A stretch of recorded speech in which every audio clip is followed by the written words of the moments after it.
Hi, my name's Graham. I work for Queensland Parks and Wildlife Service. I'm a wildlife officer. My main duties are leaf collection and plantation maintenance for sick, injured and orphaned wildlife, specifically koalas that are brought to the Moggill Koala Rehabilitation Centre. We also feed the koalas that are on display at Daisy Hill Koala Centre. I was working at the casino in Brisbane in the mid-90s, which I wasn't liking too much, and found out about the Moggill Koala Rehab Centre. They took in volunteers once a day, different crews, so I joined up that and just fell in love with koalas. And an opportunity presented itself to go out with one of the leaf cutters and help for the day because one was injured, and just sort of never looked back from there. So sort of started leaf cutting in '98 and had a few stints in other places, but just mainly loved being out in the bush, collecting good food for sick and injured koalas.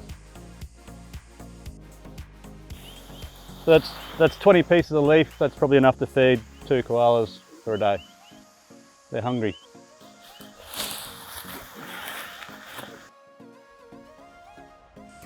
So we collect leaf from a number of places. We have specific fodder plantations that were planted just for koala food. We have about 15 or 16 that we can access.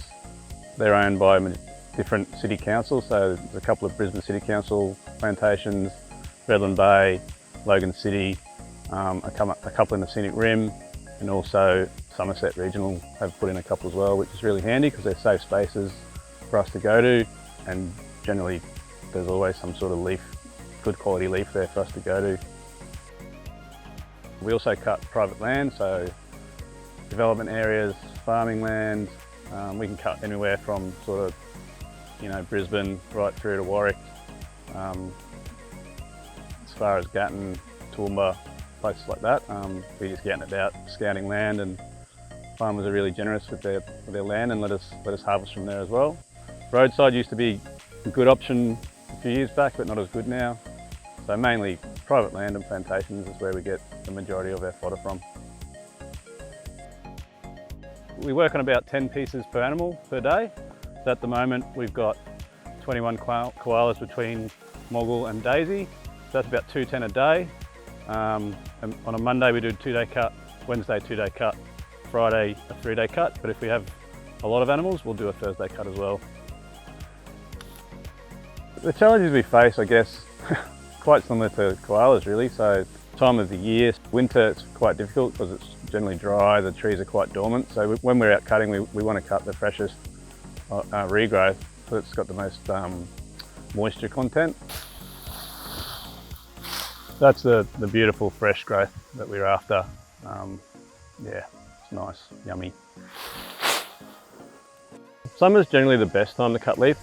I guess that's what the growing season is. So if you've had a good winter with good winter rain, the soil's nice and moist, the root systems are sucking up lots of water, producing really nice fresh new tip. Like that, which is really what we're after. And when it goes out of tip, it turns into sticks and dries up the leaves, so it's not very palatable for the koalas, whether it's smooth, half bark, rough bark, etc. And the colour and the colour of the leaves, the size of the leaves, the smell of the leaves generally give you a good indication of whether it's suitable for koala food. Between 15 and 30, I guess, species of eucalyptus that koalas prefer to eat. We generally go for blue gum. We found that that's the most palatable for most koalas from most areas that we get koalas from. And it's a fairly common species, so there's quite a lot of around, so it makes it easy for us to find.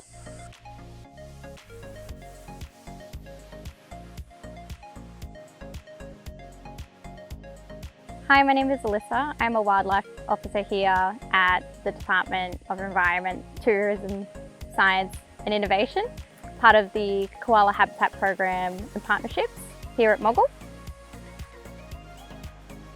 So today we've been working on plantation maintenance. First we started with a bit of pollarding.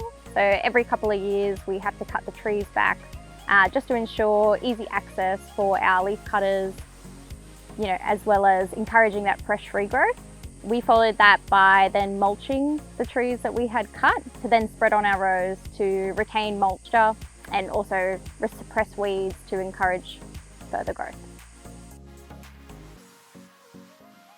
In our Wacol plantation, like just for reference, we've got about 26,000 trees over our side, which would have about 6,500, and then we've got the council side, which they've got about 20,000 trees. Yeah, you know, compared to some of our smaller state school plantations, we've only really got like 100 trees.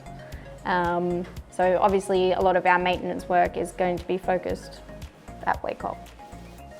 So another big part of plantation maintenance is we do need to spray chemical from time to time to really make sure that we're not getting those weeds popping up again, just to keep access as our first priority into our plantations, as well as mowing and whippersnippering around the trees.